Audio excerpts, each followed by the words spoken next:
I'm Frank Cervone, and I'm the Executive Director of the Support Center for Child Advocates. We're the volunteer lawyer program for abused and neglected children in Philadelphia. In child welfare work, we meet trauma literally every day, many times a day. You see it in all forms. You see horrible cases, things that people think about as traumatic. But I think in a way more importantly to recognize as advocates and as a system are the traumas that kids face in the more mundane aspects of protective work, of our interventions with them. Kids who are removed from their foster homes or removed from their family homes or even more precipitously removed from school without being warned that they're not going back to their home. They carry the effects of those removals and those interventions. We think of them, ironically, we think of them as benign or as positive. We say, well, we're getting that kid out of harm's way. But in point of fact, in that particular moment, the kid isn't really feeling harmed. Most kids are just hanging out doing their kid thing when we, the adult protective worker, swoops in to do our thing.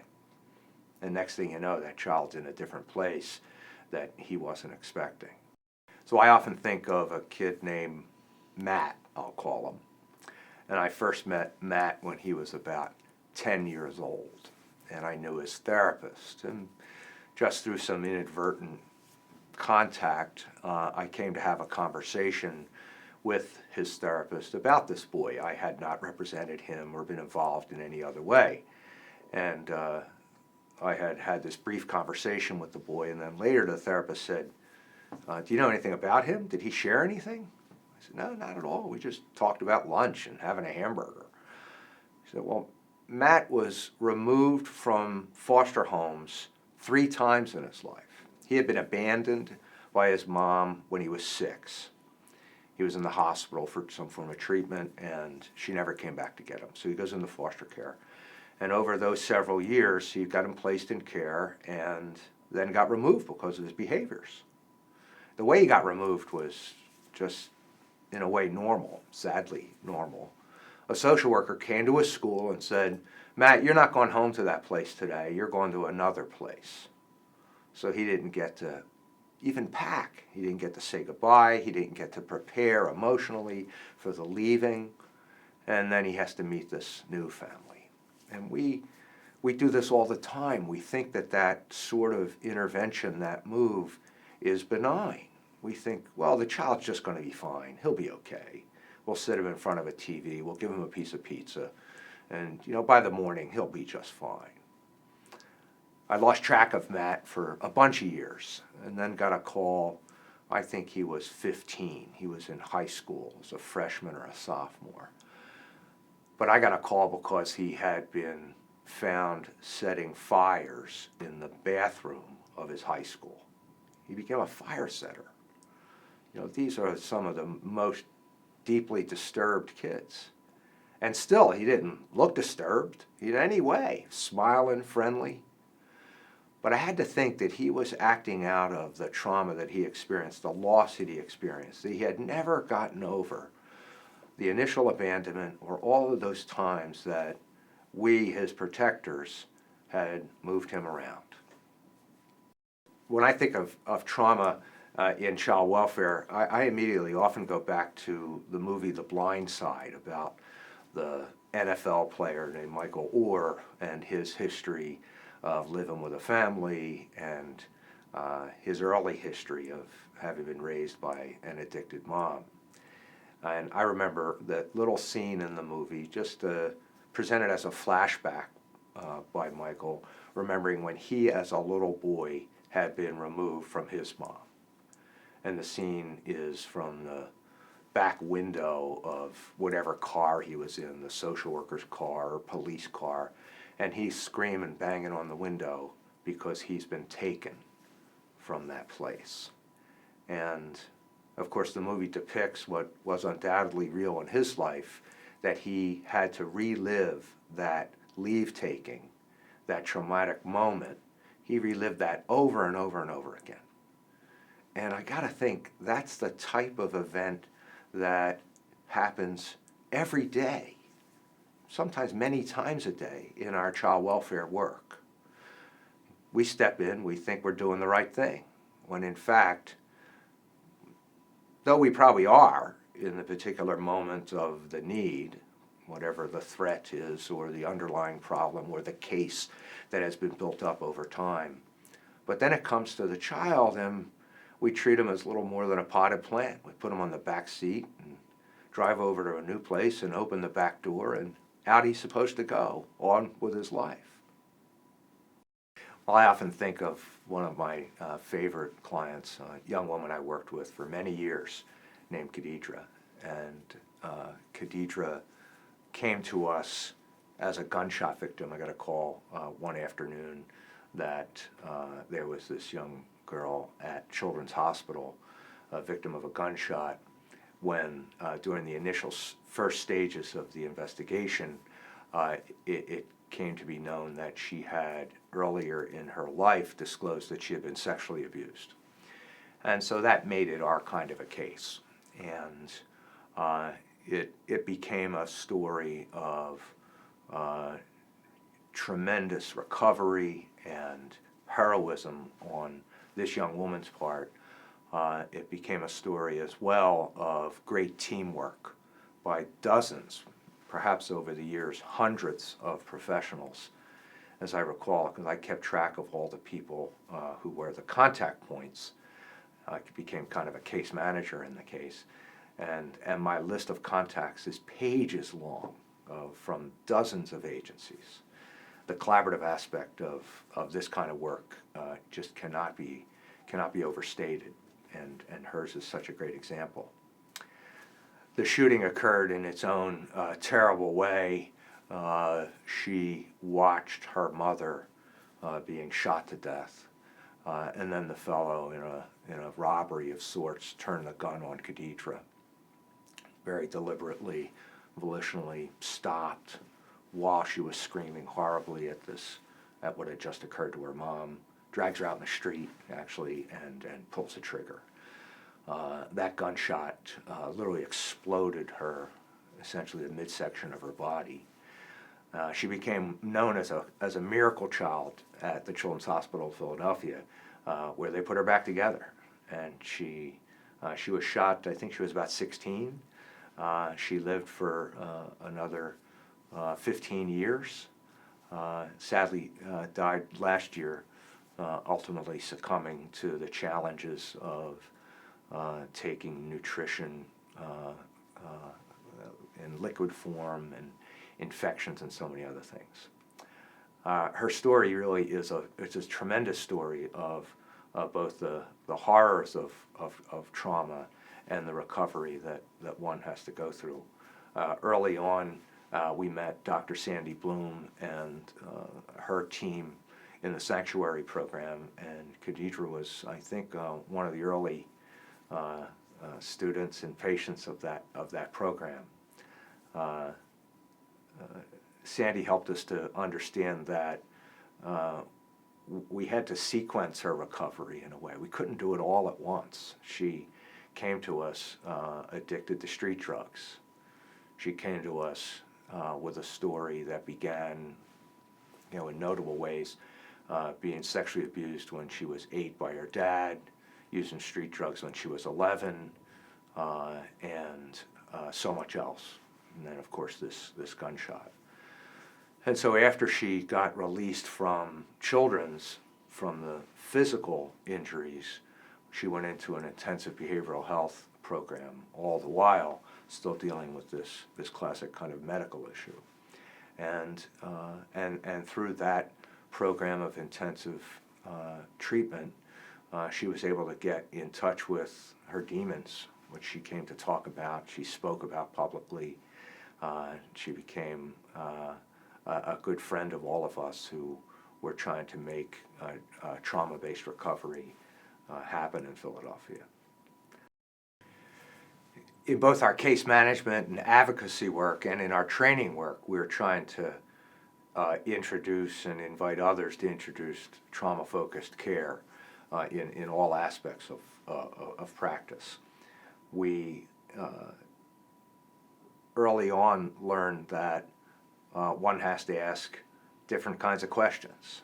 In the law, in both child welfare and in juvenile justice, you're often asking, what did you do, right? What did he do? These kind of active, crime-based sorts of questions. And what we've come to see and understand is that the real important question is what happened to you. And when you begin with that question, when you begin with the question, what does this child need, coming from what happened to him or her, well, everything else stops. So you'll see both in professional situations where people are struggling and in family situations like custody fights, where you'll have a mom and a dad fighting over custody. Sometimes we'll just invite the folks, can we just stop for a minute and let me ask a different kind of question. What do you think Susie needs? And you see everybody just stop on a dime and immediately get into this kind of different kind of reflection that most parents and many professionals are, that's what they really wanted to ask. That's why they were here. They wanted to help this kid. They just kind of got lost in their own stuff. So we bring them back to that kind of root problem, that root experience of where this child is coming from, what's in her history, and what she needs to get from here to there. And everybody is on the same page. It's a remarkable little trick in a way that just plain works for what ails you. We've developed some really neat curricula to offer to both lay folks and to professionals about trauma-focused care to help understand how one can bring this understanding and these lessons into your practice. Whether you're a lawyer advocate or a social worker advocate or a judge, that you might ask questions that are trauma informed. We want to know, we want the judge to be asking what happened to that child and where's she coming from and why is he acting out in school? Why did he slug somebody, right? Rather than that kind of good old-fashioned, heavy-handed, son, I'm just going to send you away because you can't behave. We have also found a lot of success and interest in the experience of vicarious trauma, helping helpers to understand what working with poor people who have suffered trauma, what it's like for them. The reality is that if you expose yourself over and over again to need, you at once get deeper in your own self and you get more defended about it. And so we see people, and I find myself all the time, whoa, stop, I can't take any more of that detail. You got to slow down for a minute. And then people kind of sometimes close in on themselves. And in the extreme examples of this, you get that kind of very clipped approach to casework and advocacy and even therapy that stops asking the right kind of question because you can't really take the answer. And so we want folks to understand what being exposed to another's hurt is doing to me. I think one important dimension of clinical practice, whether you are a therapist or an advocate or even a lawyer, is to recognize how little you know. And so it's important to grow our young people, to our young professionals, so that they become expert practitioners. It's an important part of our own practice to have regular supervision with all of our direct service staff so that they are exploring with another more experienced person the steps they've taken, the tactics they want to use, the information they're seeking, the questions they're asking. This is what supervision looks like. Of course, you have to take time to build that into your practice. You have to build it into your payment structure. Government and other payors need to figure out how to pay for it. We have to say yes to the building up of our workforce in this area if they're going to be skillful and knowledgeable themselves. We see too many young people, young in age or young in profession, who move from job to job to job. One, because the money's not so strong, and more importantly, I think, because the learning experience is not so great. And that's a kind of a sad loss, because so many of these practitioners have the opportunity to make a difference in other people's lives, and they're themselves looking to improve, to grow in their knowledge and in their skill. And we, as the senior practitioners, the leaders of the system, need to make a system that grows the next generation of caregivers. It's very promising that so many clinical practices and organizations that are delivering behavioral health care get it about trauma-focused advocacy and trauma-informed treatment. So that when we ask for that form of service, when we ask for a trauma-informed perspective, whether in a recommendation or perhaps in a court setting, we're able to get a response that matters. We get that kind of sensitivity to trauma history. You'll immediately hear somebody talk about, well, this is what happened to so-and-so. And you're like, yeah, they got it. They understand what we're talking about. Public policy makers need to know how much healing matters and what it takes to put back the fractured lives that we meet and work with in our fields of practice. These are not just widgets or just raw material that you can glue back together again. It takes weeks and months and sometimes years of practice, of skillful practice, informed practice, supervised practice, and that's a kind of a patience and commitment that you don't often see in the public sector and in worlds that rely on reimbursements and payment structures and short clips of therapeutic courses of treatment. People take time to heal. I often think about how long it takes folks to kick a habit of smoking. And as hard as that is, how much more difficult it is to kick the memory of some deep loss, some deep trauma. That's the game. That's the challenge that faces us, that we as a system build the network of providers who have the kinds of supports in salary and all of that stuff, in training, in workplaces that understand that this is what it takes. Right?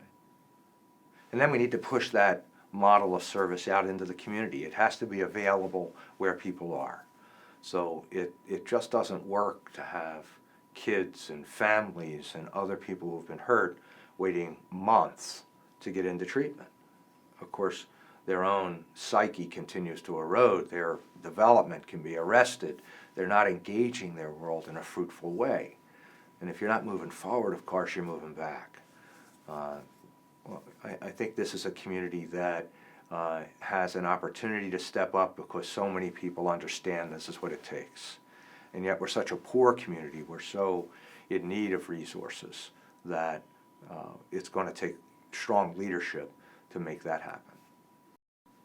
Well, I think we have to recognize that the poor will always be with us, and when we become a trauma-informed city, we'll have the capacity to meet the needs of this community of needy people, that people who are hurting, who need healing, who are willing to take a step, have the supports of a community behind them, so that they don't have to face the challenge of access to care, of shortage, at the same time that they're facing their own struggle. When a person's ready to make a move in their own life, when there are people lined up to help a young person who might not yet have the capacity to do it on their own, we ought to be ready. We ought not to then make them wait in line for a kind of care that we know they need. Well, I think we have to teach it. It's one thing to say we're trauma-informed. It's one thing to understand that we are all products of our history. Right? It's another thing to know how to make a difference with all of that, right? You know, so often in the last 20 years, you've heard somebody say, well, this is where I came from, and this was my personal history. I'm the child of an alcoholic. I'm the firstborn to go to college. I live in a neighborhood that has X or Y kinds of violence or poverty or need. What do you do with that, right? Where do you go from here with that? Those are the steps that I think we have to learn and we have to teach.